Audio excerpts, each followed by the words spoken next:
penetrated the most isolated corners. In the swamps around Shreveport, entire families lived in complete isolation, following traditions that dated back to the first French colonists. Some of these traditions, however, had become distorted in unimaginable ways over the generations. This is one of the most disturbing stories I've ever heard about what can happen when extreme isolation combines with desperate survival needs. A story that shows how human beings can transform into something far worse than any fictional monster. In the outskirts of Shreveport, rumors began circulating about entire families that simply disappeared while traveling the rural roads toward the interior. Abandoned wagons, loose horses, but never a single body. It was as if the earth had swallowed these people without leaving a trace. What no one imagined was that, right in the heart of the swamps, a family had developed a terrible solution to food scarcity. A solution that would involve generations of secrets, blood, and a tradition that would challenge everything we know about human nature. Tell me in the comments, where are you watching from? And if this is your first time on the channel, subscribe because you won't want to miss the next stories I have to tell. The Broussard family had lived for more than 60 years on an isolated property in the middle of the Louisiana swamps.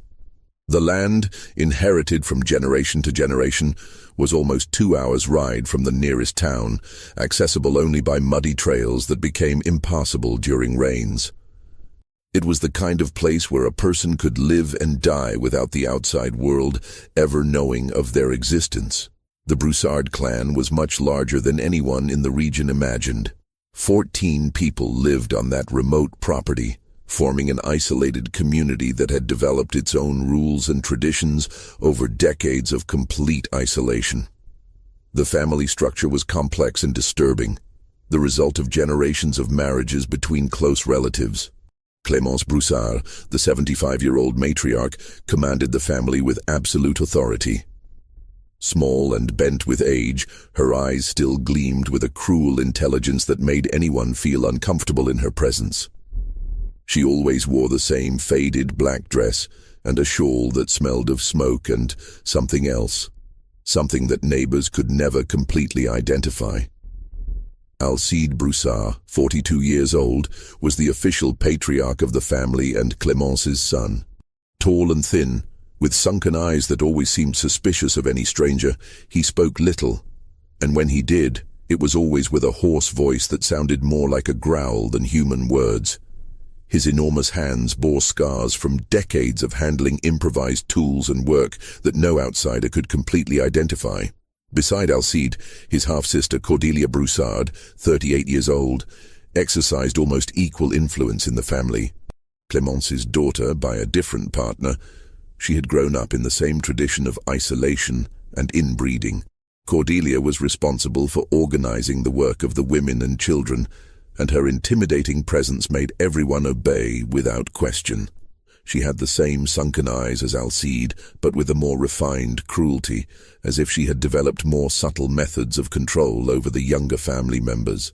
Cousins Beauregard and Magnolia Broussard, 35 and 29 years old respectively, completed the adult core of the family.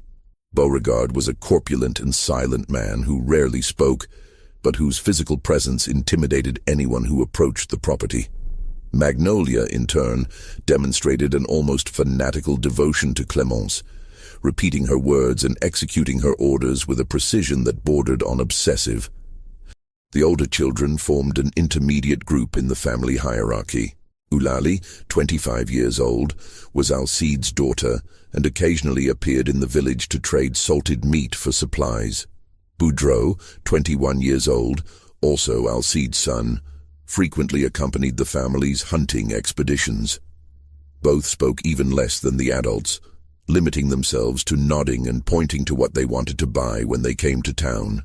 But it was the 7 children and adolescents who most caught the attention of those who occasionally saw them. Thibodeau, 16 years old, and Celeste, 14, were the oldest of the group and demonstrated a disturbing maturity for their ages. They moved with adult confidence, but maintained childish obedience to the commands of their elders. The other 5 children, Octave, 12 years old, Sidonie, 10, The twins Alcé and Anatole, 8 years old, and little Azélie, only 6, were rarely seen by strangers. When they appeared, they always remained grouped together, whispering among themselves in an archaic French dialect that even the oldest French descendants in the region could not completely understand. The Broussard property was a labyrinth of improvised constructions scattered across several acres of swampy land. The main house, made of dark wood and covered by a rusty zinc roof, housed the adults and older children. Around it were scattered smaller cabins, sheds, abandoned corrals, and structures that seemed to have been built without any planning, as if each generation had simply added what they needed. What most caught attention was the organized silence that reigned on the property. Even with 14 people living there, loud conversations or noisy activities were rarely heard. Work was executed in almost religious silence, with each family member knowing exactly their responsibilities without need for verbal instructions. During the winter of 1901, something had changed in the Broussard family, according to later observations by Father Gilbert Horton. It was around this time that the family began to show signs of inexplicable prosperity. Their clothes, though simple, seemed to be in better condition. The children, who had previously appeared malnourished, began to show signs of more abundant feeding. From 1902, local merchants began to notice significant changes in the Broussard family's habits. Visits to town became more frequent and organized, with different family members appearing weekly to trade large quantities of salted meat for essential supplies. The amount of meat they brought to sell had increased dramatically, suggesting a much more abundant source of game than any isolated family should be able to obtain. Eulalie continued to be the main negotiator, appearing weekly with bags full of meat cut into uniform pieces, always well salted and wrapped in clean cloths. But now she was frequently accompanied by Magnolia, or some of the older adolescents, who carried additional quantities of meat and hides for sale.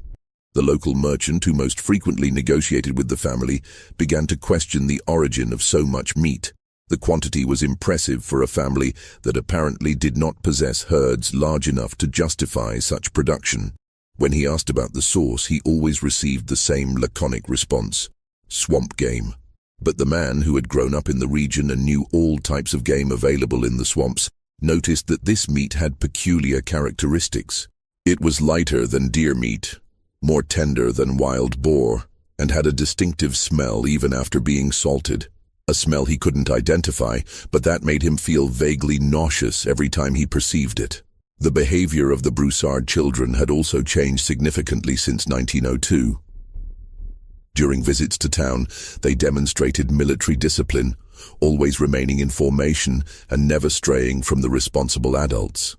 But there was something different in their eyes, a satisfaction that hadn't existed before, as if they had discovered something that made them deeply content. When occasionally one of them approached the counter where the merchant kept dried meat for sale, the behavior was always the same. They smelled the meat intensely and prolongedly, like animals identifying prey. But now there was a subtle difference. They seemed to be comparing that meat with something they knew well, and always seemed disappointed with what they found. Father Gilbert Horton, responsible for the small wooden church that served the region, had tried several times to visit the Broussard family to offer religious services. All his attempts were met with polite but firm refusal, always by Alcide, who appeared at the property entrance blocking any attempt at approach. During these brief conversations, the priest noticed constant movement in the shadows behind Alcide. Figures moving between the sheds and cabins, watching the conversation from a distance. It was as if the entire family was constantly alert, ready to hide or flee at the slightest sign of danger. The priest managed to count at least 12 different people watching from afar during a single visit. The Broussard family structure was so complex that not even they seemed to have complete clarity about the relationships. Generations of marriages between siblings, cousins, and even between parents and children had created a kinship network where traditional distinctions had become irrelevant. Alcide was simultaneously father, uncle, and cousin to several children, while Cordelia was sister, aunt and mother to different family members. This prolonged inbreeding had resulted in children with subtle but perceptible deformities, facial asymmetries, dental problems, speech difficulties, and more worryingly, visibly diminished mental capacities. The children demonstrated absolute obedience to adults, especially to Clémence, who exercised almost hypnotic control over all younger members. During the winter months, when roads became more difficult to travel, the Broussard family practically disappeared from public view. With 14 people to feed and no obvious source of income besides meat sales, periods of complete isolation raised questions about how they managed to survive so well. It was during these periods that the strangest rumors circulated among local residents. Strange lights seen in the distance toward the property, inexplicable smells carried by the wind during nights, and sounds that didn't seem completely human echoing through the swamps. Some hunters reported seeing figures moving in groups through dense vegetation, always at a distance, always disappearing before they could be clearly identified. The family had developed a highly organized work system where each member had specific responsibilities based on age and ability. Adults handled the heaviest activities and important decisions, adolescents served as assistants and messengers, and younger children were responsible for simple but essential tasks for the community's functioning. But there was something fundamentally disturbing about how this organization functioned. It wasn't the normal structure of a working rural family, but something more like a military operation or, perhaps more appropriately, like a criminal organization where each member knew exactly their role without need for explanations. From 1902, attentive observers noticed that the family seemed to have developed specific schedules for different activities. There were periods when the entire property became completely silent, as if all residents had disappeared. These periods were always followed by days of intense activity, with constant movement between sheds and smoke coming from several chimneys simultaneously. The first family to disappear was the Morrisons in March 1902. James Morrison, his wife Sarah, and their 3 small children were traveling from Shreveport to a small agricultural community in the interior, where James had gotten work at a sawmill. They departed on a Monday morning, with a wagon loaded with their few belongings and provisions for the 2-day journey. The wagon was found 3 days later by a group of lumberjacks, abandoned in a clearing about 5 kilometers from the Broussard property. The horses had been released and were wandering the area, still with their harnesses, but visibly nervous and frightened. Inside the wagon, all the family's belongings remained untouched. Clothes, tools, even a small amount of money that James carried for emergencies. What most intrigued the authorities was the complete absence of signs of struggle. There was no blood in the wagon, no marks of violence, not even footprints indicating where the family had gone. It was as if 5 people had simply evaporated into thin air, leaving behind only their belongings and 2 terrified horses. Sheriff Augustus Landry, an experienced man who had dealt with all kinds of crime in the region, was genuinely perplexed. In his 20 years of career, he had seen murders, robberies, kidnappings, but never anything like this. According to his official notes, it was as if the family had been taken by ghosts, an observation that would prove ironically close to the truth. Just 2 weeks later, it was the Thibault family's turn. Pierre Thibault, a merchant from New Orleans, was traveling with his wife Marie and their teenage daughter Amélie to visit relatives in the interior. They also disappeared without leaving a trace, and their wagon was found in the same conditions, abandoned, with all belongings untouched, but without any sign of the occupants. The pattern was established quickly and terrifyingly. During the rest of 1902, 6 more families disappeared, following exactly the same pattern. Always families traveling alone on rural roads, always wagons found abandoned in the same region, always the total absence of clues about the fate of the disappeared. The local community began to enter real panic. In 1903, the situation became even more desperate. 12 families disappeared throughout the year, an average of 1 family per month. Fear in the region had become palpable.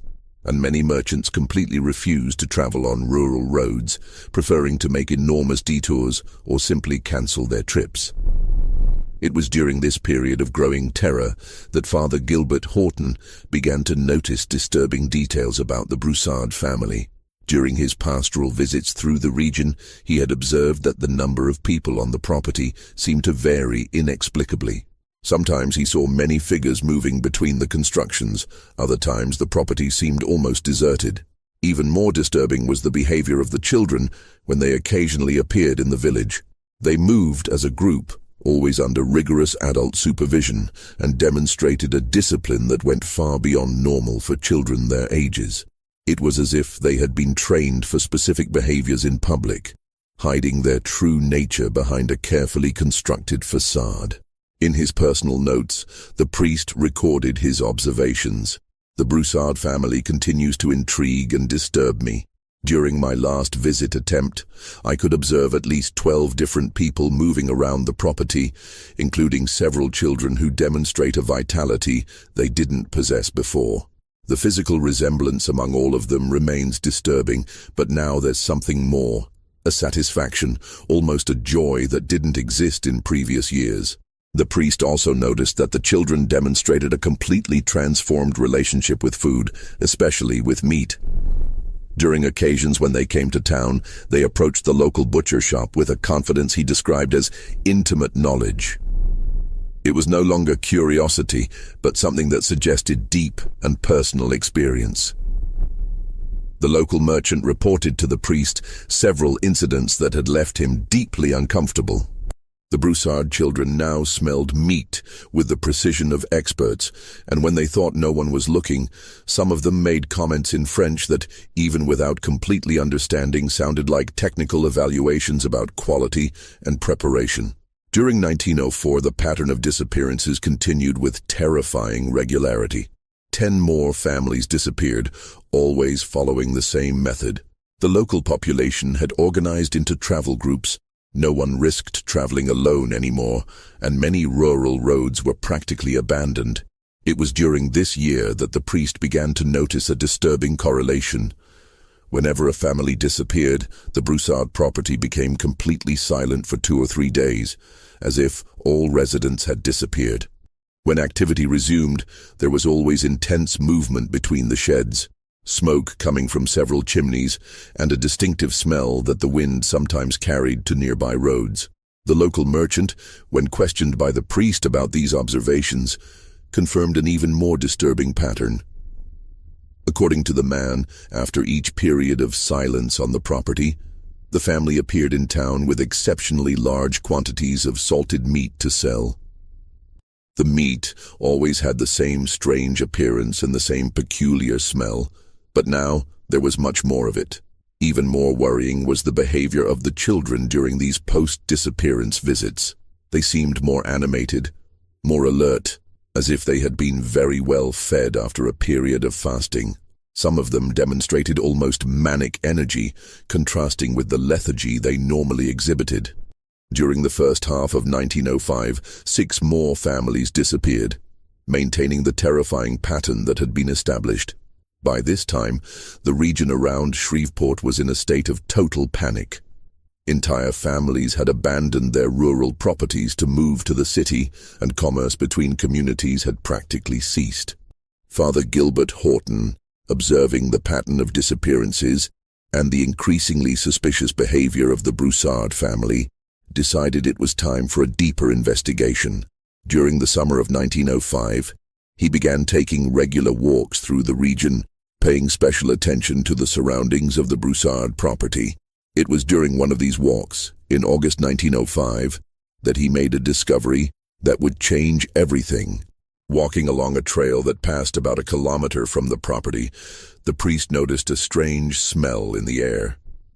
It wasn't the normal smell of decomposition one would expect to find in a swamp, but something different, sweeter, and at the same time more nauseating.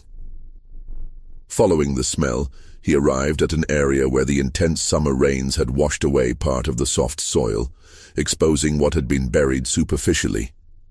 What he found made him question everything he thought he knew about human nature. Pieces of fabric that clearly belonged to human clothing emerged from the soaked earth. They weren't old rags or discarded clothes, but torn pieces of dresses, shirts and pants that seemed to have been violently ripped off. There were shoes of different sizes, including small children's shoes, some still with socks inside. Carefully digging around the objects, the priest found more disturbing evidence. Coat buttons, belt buckles, simple jewelry, children's toys, and even some human teeth mixed with the earth. The quantity of objects suggested that this location had been used as a deposit for the remains of multiple people over a considerable period. That night, Father Gilbert Horton wrote in his diary, "I found today evidence that confirms my worst fears about the fate of the disappeared families. The quantity of personal objects buried near the Broussard property, combined with the family's transformed behavior and the temporal pattern of disappearances, leads me to a conclusion that my Christian mind refuses to completely accept." During the following weeks, the priest continued his discreet investigations. He mapped the locations where the abandoned wagons had been found and realized that all were within a few kilometers radius of the Broussard property. More significantly, all disappearances had occurred on roads that passed near trails leading directly to the family's territory. The priest also began timing the family's activity patterns. He confirmed that whenever a family disappeared, the Broussard property became completely silent for 2 to 3 days. On the 4th day, activity resumed with intensity, and on the 5th or 6th day, family members appeared in town with large quantities of meat to sell. The local merchant, when presented with this chronology by the priest, was visibly shaken. According to the man, the pattern was so precise that he had unconsciously begun expecting visits from the Broussard family a few days after hearing about each disappearance. The regularity was too disturbing to be coincidence. Even more worrying was the quality of the meat the family brought. According to the merchant, it had improved significantly since 1902. It was better cut, better preserved, and prepared with a technique that suggested considerable experience. It was as if whoever processed it had perfected their methods through constant practice. Subscribe to the channel because the story I'm about to tell goes beyond anything you can imagine about the limits of human depravity. Father Gilbert Horton spent weeks tormented by what he had found. The evidence he had discovered in the area near the Broussard property kept him awake during nights, praying and trying to find an explanation that didn't involve the horrors his mind was beginning to form. Finally, in September 1905, he made the decision that would change everything. He sought out Sheriff Augustus Landry. The conversation between the priest and the sheriff took place on a hot September afternoon in the improvised office that Landry maintained in a back room of the Shreveport City Hall. The priest arrived visibly shaken, carrying a leather bag where he had stored some of the evidence he had found: pieces of fabric, buttons, shoes of different sizes, children's toys, and a small rag doll that still haunted him. According to official investigation records, the priest reported his discoveries in detail, including his observations about the abnormally large number of people living on the property, the excessive physical similarities among the children, the family's transformed behavior since 1902, and mainly the precise temporal correlation between disappearances and the Broussard family's activities. Landry, a practical man who had learned to trust the priest's instincts over the years, carefully examined each item that Gilbert had brought. The rag doll, in particular, caught his attention.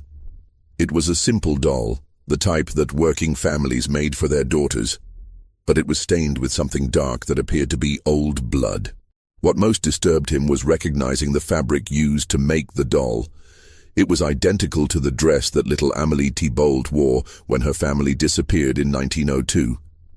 Landry decided it was time for an immediate official investigation. The next day, he organized a search group composed of 8 deputies and 4 tracking dogs borrowed from local farmers.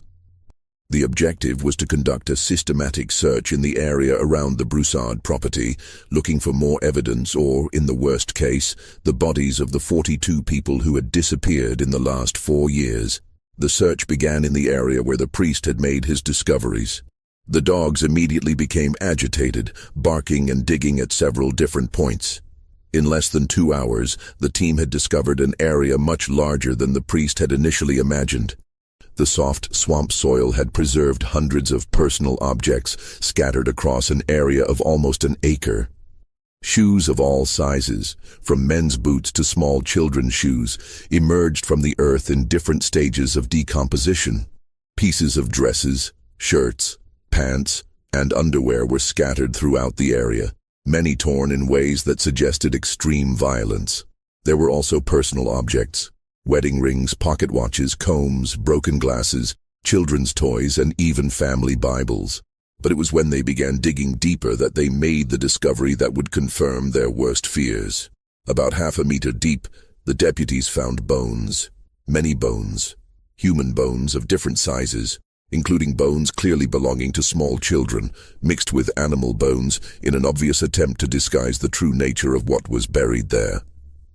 Dr. Rodney Manning, the local doctor who also served as coroner when necessary, was called to examine the remains.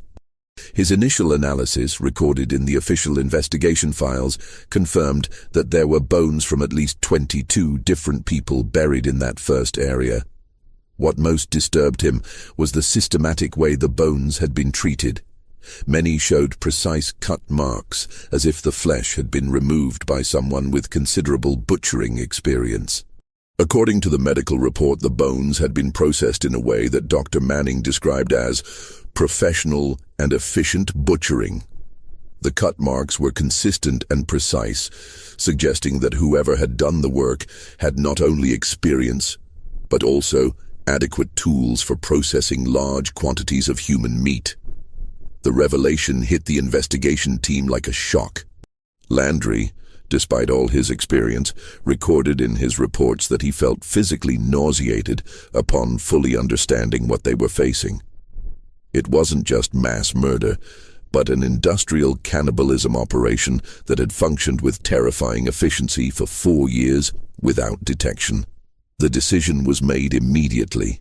It was time to confront the Broussard family directly. The next day, Landry organized an operation with 15 armed men to approach the property. They knew they were dealing with at least 14 dangerous people, including several adults who had participated in the murder of 42 people. The Broussard property, seen up close and with investigative eyes, proved even more disturbing than anyone had imagined. What from a distance appeared to be just a poorly maintained farm was actually a complex, carefully organized to conceal and facilitate horrible activities on an industrial scale. The first shed they investigated contained what could only be described as an improvised industrial slaughterhouse. There were multiple wooden tables stained with old blood, knives of different sizes, adapted from agricultural tools, bone saws, and dozens of metal hooks hanging from the ceiling. The smell in the place was unbearable, a mixture of dried blood, decomposition, and something sweet and nauseating that none of the men could identify. According to investigation reports, the shed was organized like a highly efficient production line. There were specific areas for different stages of the process: an area for initial slaughter, another for skin removal, a third for cutting and separating meat by type and quality, and finally, an area for preservation and storage. It was clear that the operation had been refined over years of constant practice. A second shed contained preservation equipment on an impressive scale. More than 50 wooden barrels full of salt, extensive shelves for drying meat, and even a sophisticated area for smoking. The amount of equipment suggested that the family processed much more meat than they could consume, confirming suspicions that they sold a significant portion of their production as legitimate game meat. A third shed revealed something even more shocking: a storage area organized like a commercial warehouse. There were shelves categorized by meat type, victim age, and preparation method. Improvised labels in French identified different products, and there was even a rotation system to ensure that older meat was used first. But it was in the back of the property that they made the most shocking discovery. A series of 6 large pits, dug in the soft swamp soil, contained a grotesque mixture of human and animal bones. The pits were systematically organized, with the oldest already completely filled and new ones being dug as needed.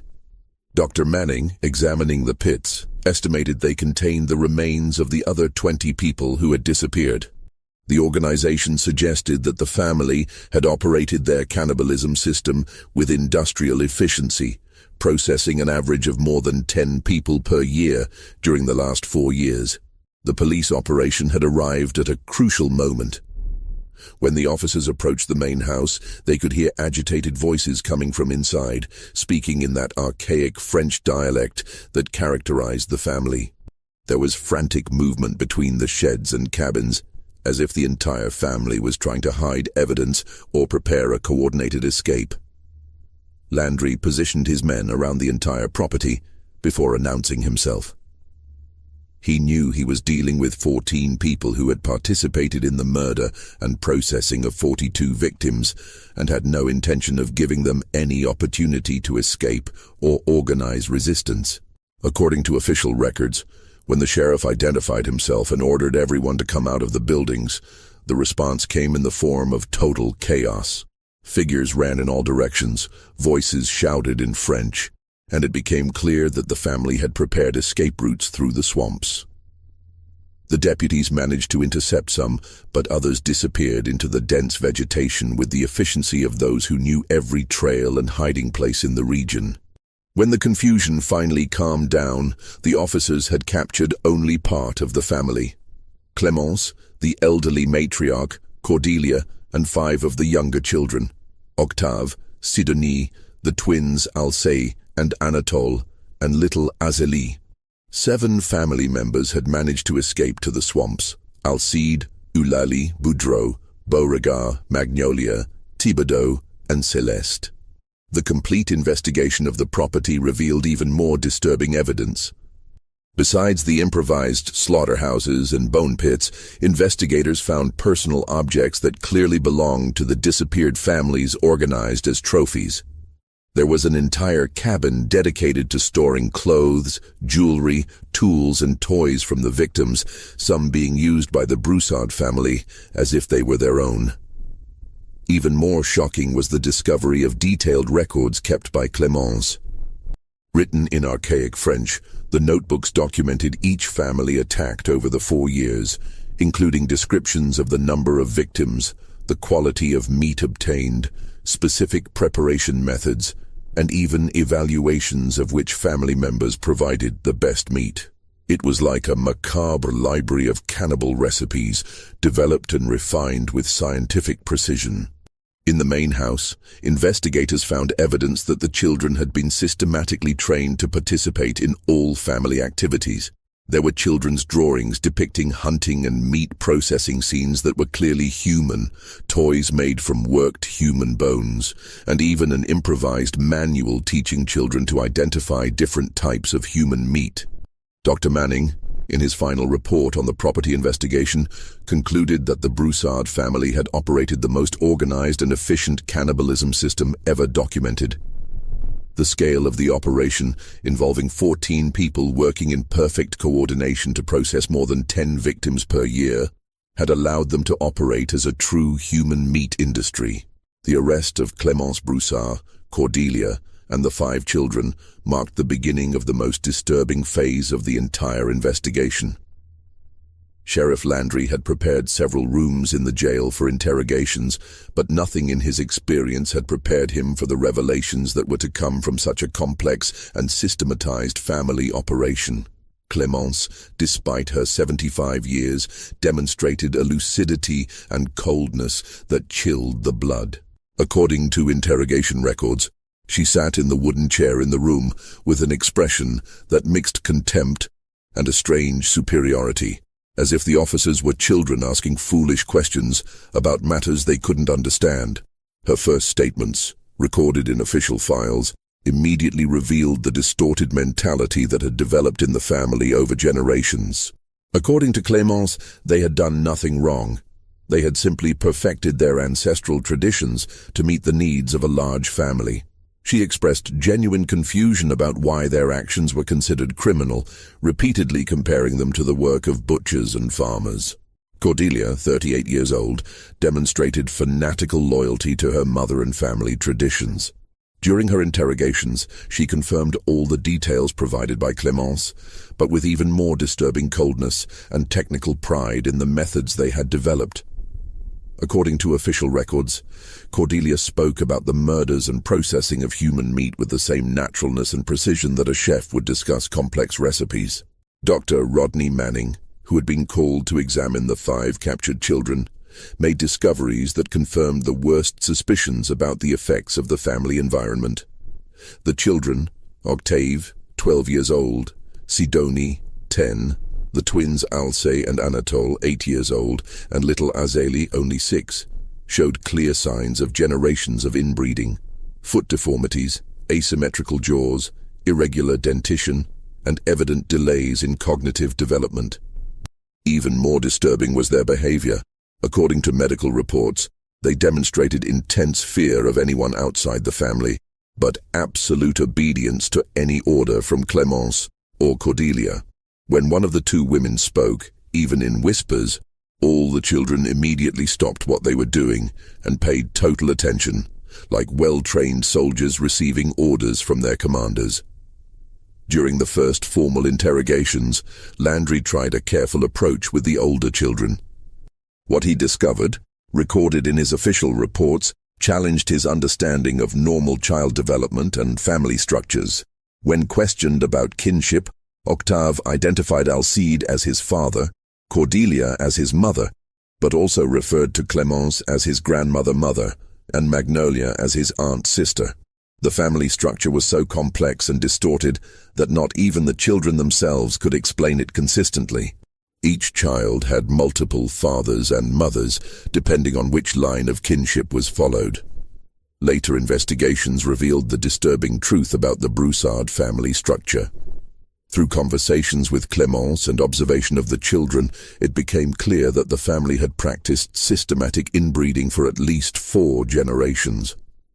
Alcide was simultaneously father, uncle, cousin, and half-brother to several children, depending on which relationship was considered.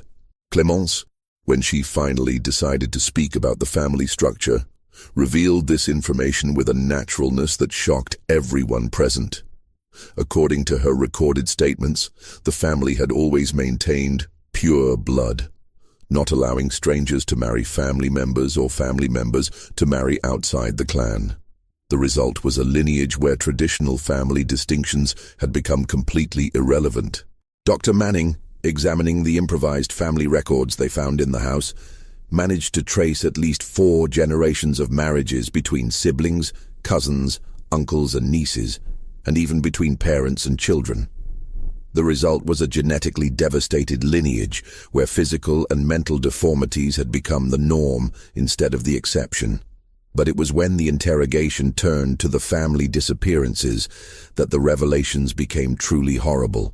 Clémence, perhaps realizing there was nothing left to hide, began to speak about the hunts with a frankness and technical pride that left investigators nauseated. According to her recorded statements, the operation had been developed and perfected over the previous 4 years.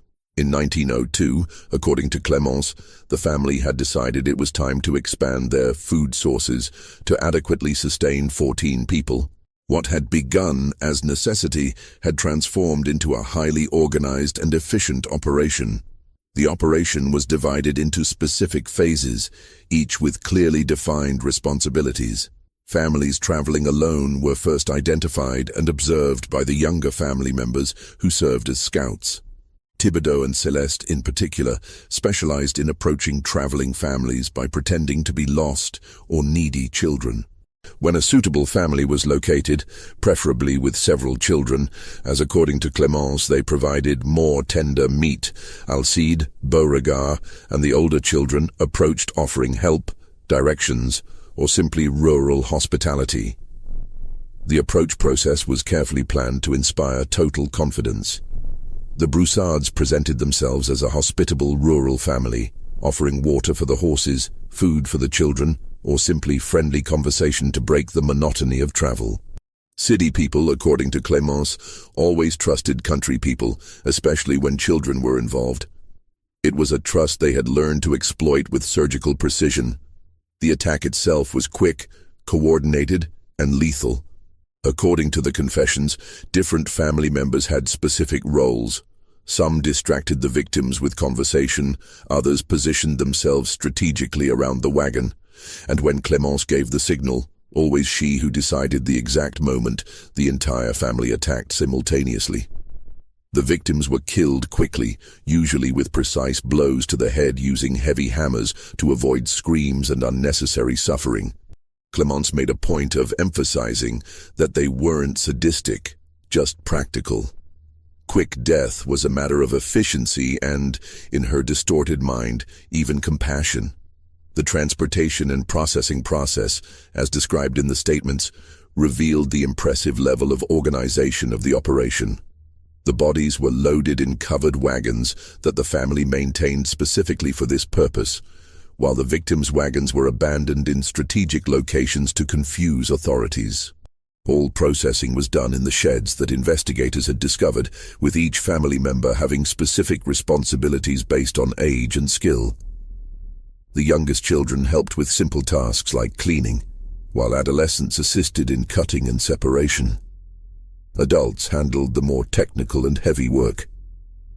The phrase that would become the symbol of the Broussard family's depravity was recorded during these interrogations. Meat is meat, family is family, and business is business. According to Clémence, they had transformed a survival necessity into an efficient commercial operation that sustained the entire family. Cordelia, during her own interrogations, provided even more specific technical details about processing. According to her statements, the family had developed specific methods for different types of meat. Adults were processed one way, children another, and even different body parts had specific uses and values. It was like a macabre science, developed and refined through years of constant practice. The preservation and distribution system was equally organized and commercial. Part of the meat was consumed fresh by the family, part was salted and stored for later consumption, and a significant portion, approximately half of each harvest, was prepared specifically for sale in town. Cordelia explained that they had learned to season and prepare human meat so that it was not only indistinguishable from game meat when sold to local merchants, but actually superior in flavor and texture. According to her statements, they had developed preparation techniques that made human meat more flavorful than any animal meat. The children, when questioned separately, confirmed the adults' accounts with a naturalness that was perhaps even more disturbing than the adults' coldness. For them, cannibalism wasn't an aberration, but simply how life worked. They had grown up participating in all aspects of the operation, from victim identification to final meat processing, and considered it as normal as other children would consider helping with harvest. According to interrogation records, when Sidonie was questioned about her diet, she responded that they had always eaten that way, but that in the last 4 years the food had improved greatly.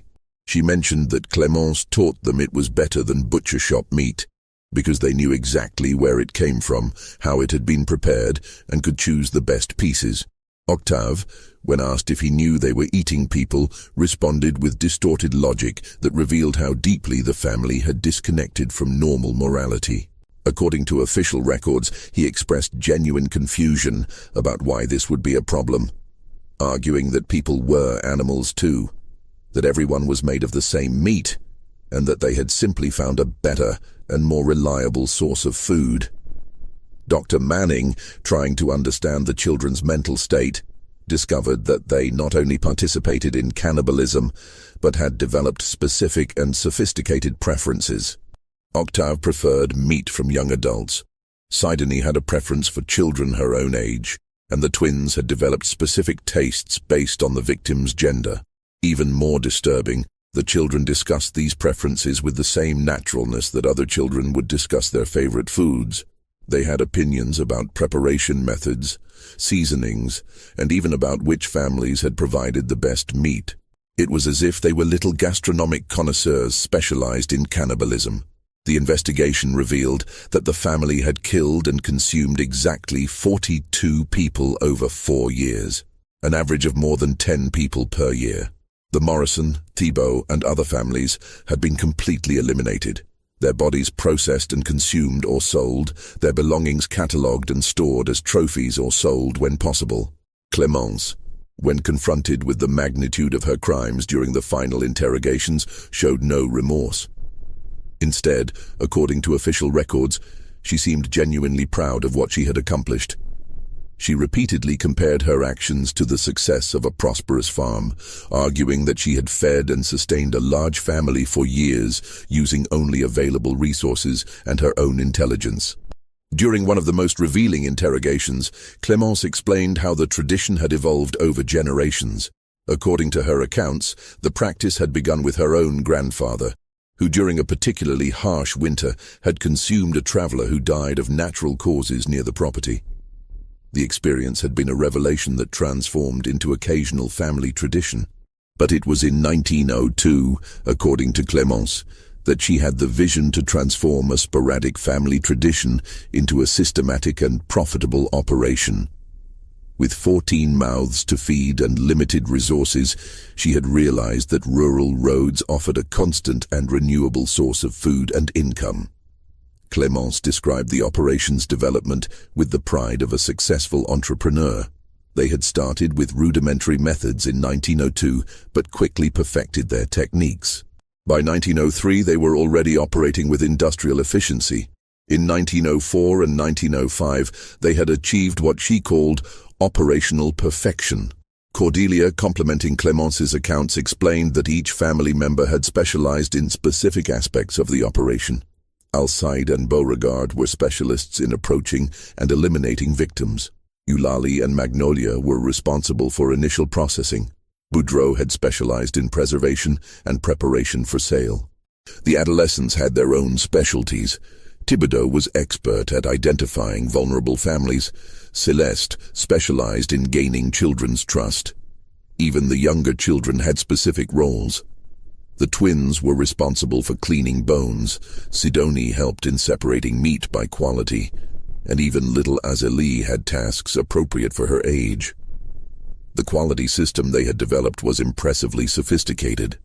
According to Cordelia, they categorized meat by age, sex, victims' physical condition, and even by occupation. Merchants who did physical work provided different meat than sedentary merchants. They had developed specific preparation methods for different types of customers in town.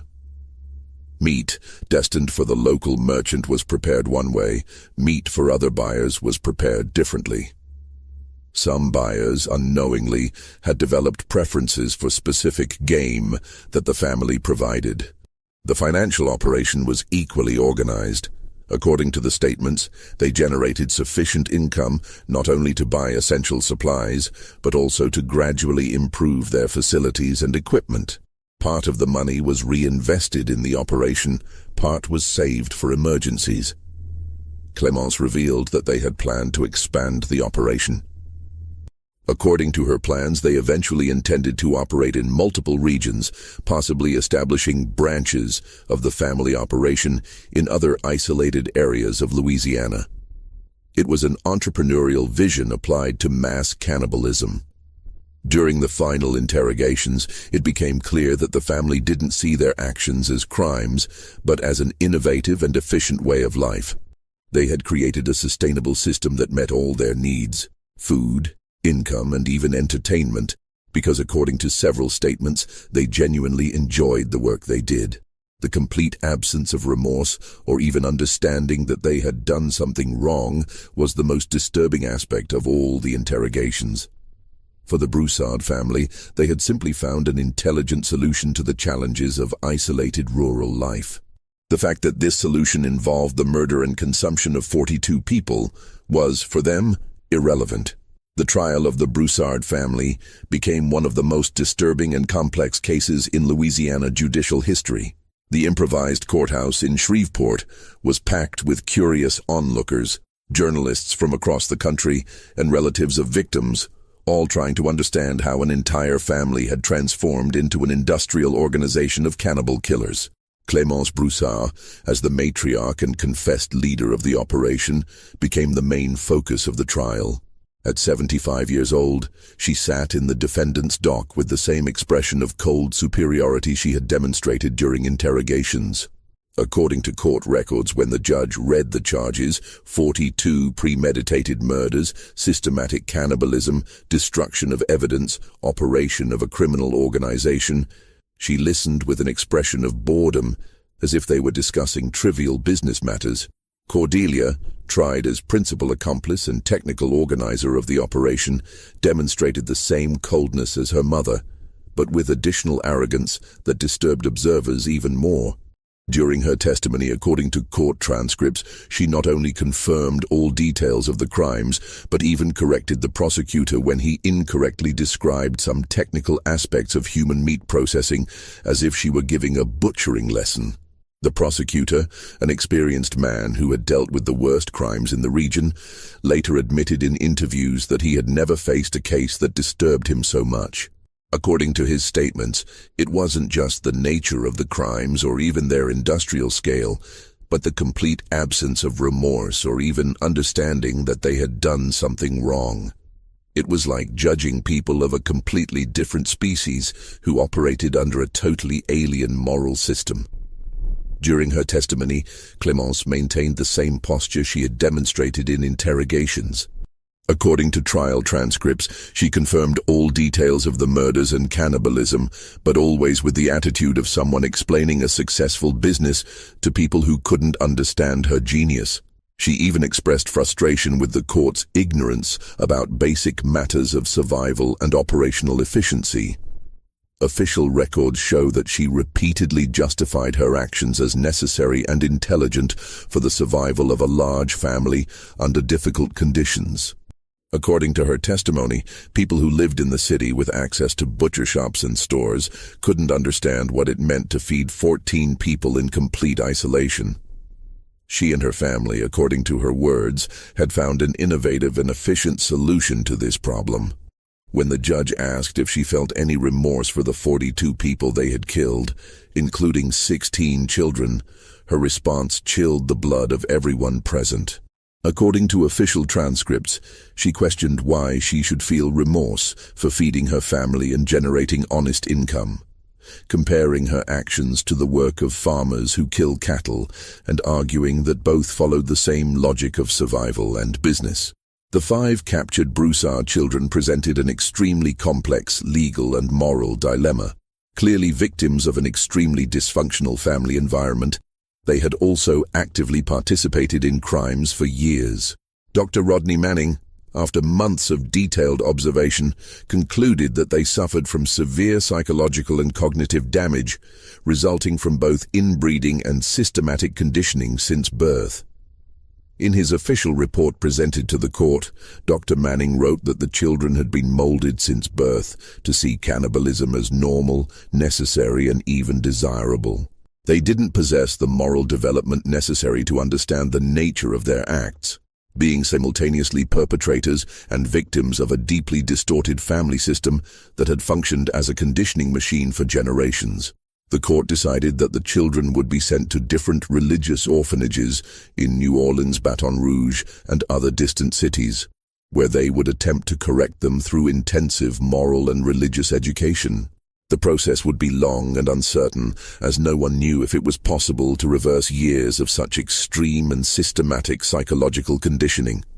Octave and Sidonie, the 2 oldest children, demonstrated some capacity to learn new behaviors, but continued to have profound difficulties understanding why their old practices were considered wrong. According to orphanage reports, they frequently asked when they could return home and resume the family work. The twins, Alcée and Anatole, presented greater adaptation difficulties, demonstrating aggressive behaviors when forced to eat only animal meat. According to medical records, they even tried to bite other orphans during meals, explaining that they were truly hungry and that the orphanage food didn't feed properly. Little Azélie, only 6 years old, showed the greatest capacity for adaptation, possibly because she had been less exposed to the more extreme aspects of family activities. After years of intensive education, she managed to develop some understanding of normal social behaviors. Clémence Broussard was sentenced to death by hanging. The sentence was executed in December 1905, on a cold and rainy morning. According to witnesses present, until the end she maintained her posture of cold superiority. Her last words, officially recorded, were a somber prediction that others would understand and adopt her methods when true necessity came to their families.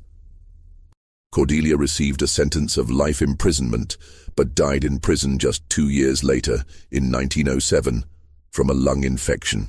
According to guard reports, until the end she refused to eat any meat that wasn't human, preferring to consume only bread and vegetables. She died malnourished, but maintaining her convictions and pride in the work she had done. Meanwhile, the search for the 7 family members who had escaped, Alcide, Eulalie, Boudreau, Beauregard, Magnolia, Thibodeau, and Celeste, continued for months. The Louisiana swamps offered countless hiding places, and the family knew the terrain better than any pursuer. Occasionally, hunters reported seeing figures moving in the most remote areas of the swamp, but could never get close enough to confirm if they were the fugitive Broussards. In March 1906, 6 months after the escape, lumberjacks found the remains of an improvised fire on a small island in the middle of the swamp. Around the fire there were bones that Dr. Manning identified as human.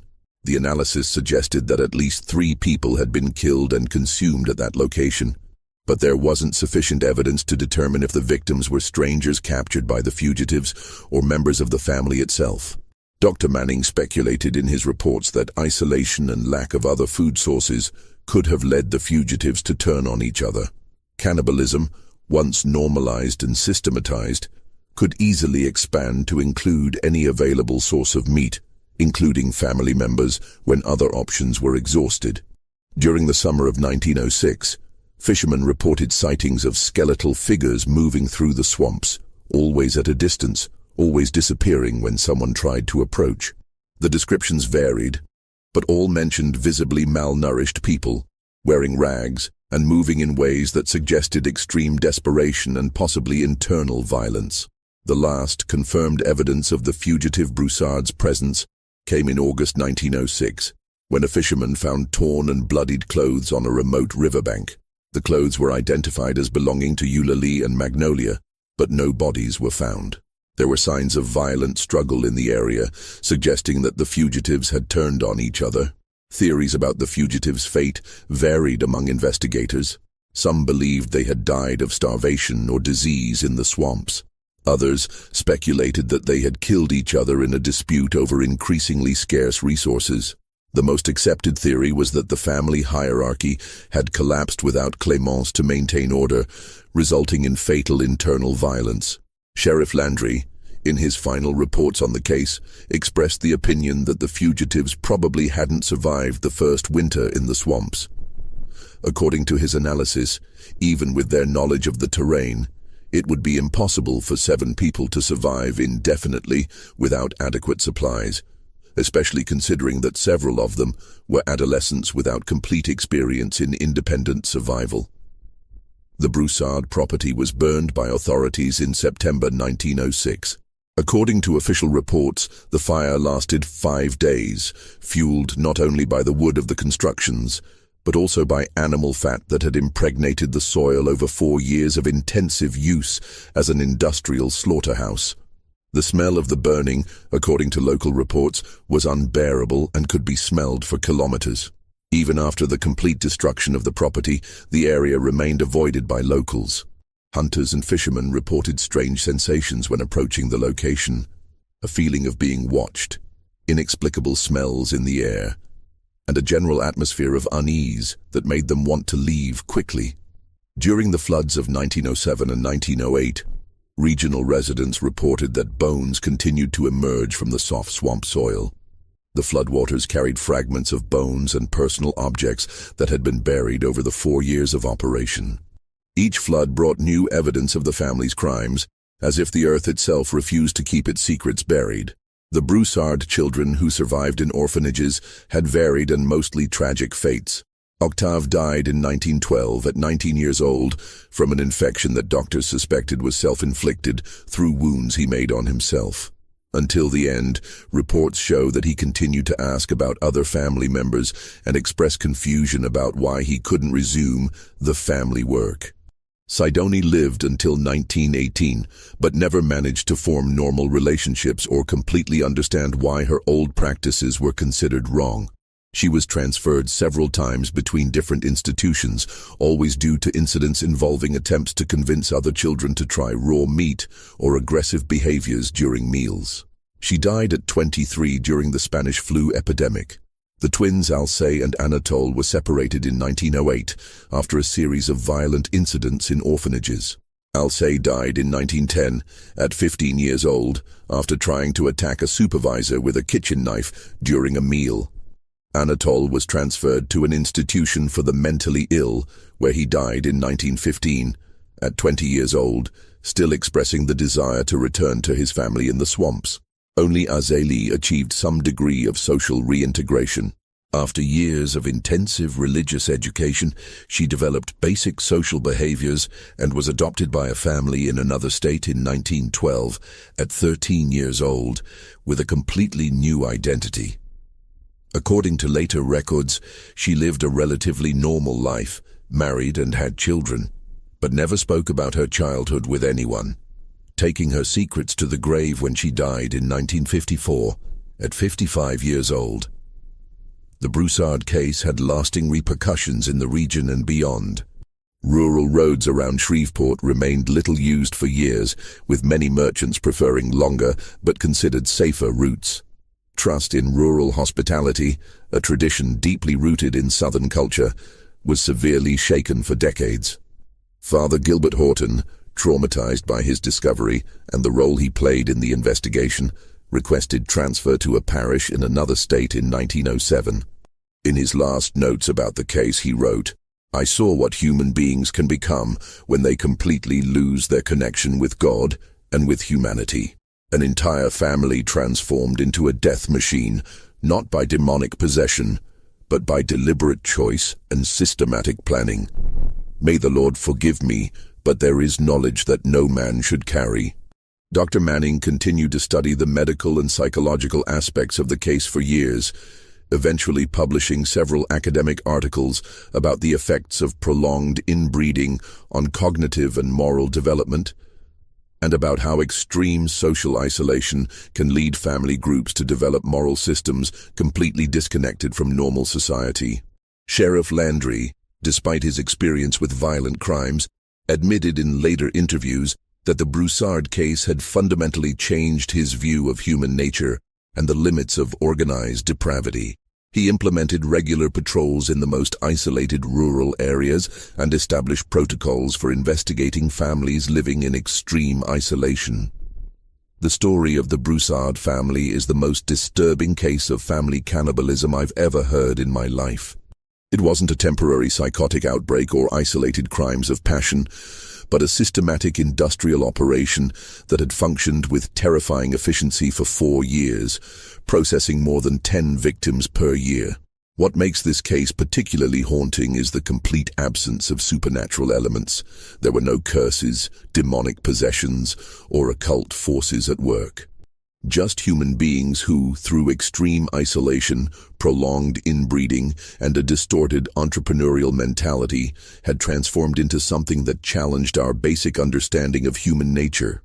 The geographical isolation of the Louisiana swamps had allowed aberrant practices to develop without any external interference. The need to feed 14 people had provided the initial justification for practices that, once initiated, became self-perpetuating and increasingly elaborate. What had begun as survival necessity transformed into an efficient commercial operation in just 4 years. Perhaps the most disturbing aspect of the entire story is the internal logic that the family had developed to justify their actions. For them, there was no moral difference between killing an animal to eat and killing a person for the same purpose. They had simply found a more efficient and profitable way to exploit available resources. The Broussard case raises profound questions about the nature of human morality. If 14 people, including small children, are raised from birth to see cannibalism as normal and even profitable, can they be considered morally responsible for participating in it? The speed with which they transformed an occasional tradition into an industrial operation demonstrates how quickly human beings can adapt and perfect even the most horrible practices.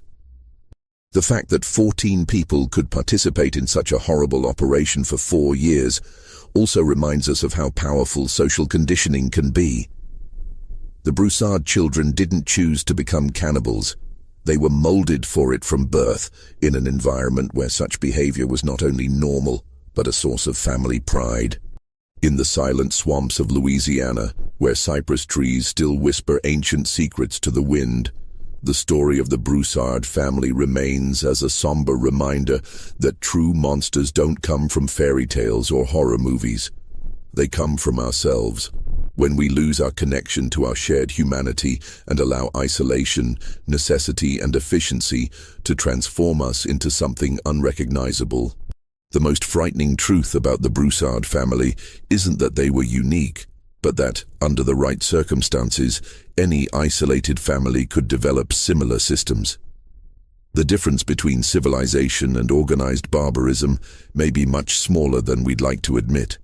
The efficiency with which they operated for 4 years, processing more than 10 victims per year without detection, serves as a disturbing reminder that the most real horror doesn't come from the supernatural, but from the human capacity to organize, systematize, and perfect even the most abominable practices when we see them as necessary or advantageous. If this story left you as disturbed as it left me, and you want to hear more cases that challenge everything we think we know about human nature, subscribe to the channel and activate the notification bell. I have many more stories like this one, each more chilling than the last. Stories that prove that reality can be far more terrifying than any fiction. Don't miss the next episode, because the darkness of human history has many more secrets to reveal.